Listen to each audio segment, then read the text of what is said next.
கூட்டுறவு அபிவிருத்தி பிரதி அமைச்சர் உபாலி சமரசிங்க தலைமையில் மன்னார் மாவட்ட செயலகத்தில் இந்த கூட்டம் நடைபெற்றது. இந்த கூட்டத்தில் மன்னார் மாவட்ட அரசாங்க அதிபர் க. கனகேஸ்வரன், பிரதேச செயலாளர்கள், திணைக்கள அதிகாரிகள் உள்ளிட்ட பலரும் கலந்து கொண்டிருந்தனர். தற்போது வரைக்கும் அனைத்து இடைத்தங்கள் முகாம்களில் 2ஐ தவிர ஏனைய அனைத்து முகாம்களில் இருந்து மக்களை வெளியேற்றி அவர்களை கிராமங்களில் குடியமர்த்தியுள்ளோம். நான் நினைக்கின்றேன், பெரிய அளவில் எடுக்கும் போது விவசாயத்துக்கு பாதிப்பு ஏற்பட்டுள்ளது. அதனால் நாம் இன்று குளங்கள் தொடர்பாகவும் மாகாணங்களில் உள்ள குளங்கள் தொடர்பிலும் கலந்துரையாடினோம்.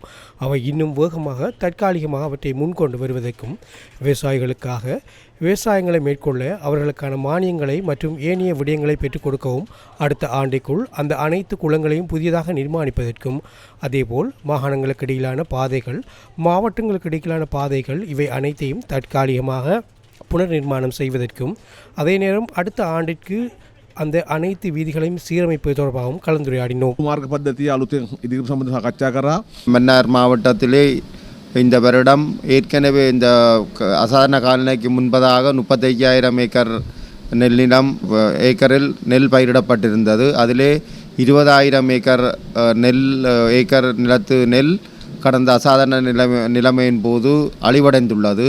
எனவே அந்த நிலத்தை திரும்பவும் மீள பயிரிடுவதற்கேற்ற வகையிலே அவற்றை தயார்படுத்தலுக்கான இழப்பீடுகளை வழங்குதல் மற்றும் விதை நெல் மற்றும் பசலை போன்றவற்றை பெற்றுக் கொடுப்பது சம்பந்தமான அறிவுறுத்தலும் உரிய திணைக்களங்களுக்கு வழங்கப்பட்டது.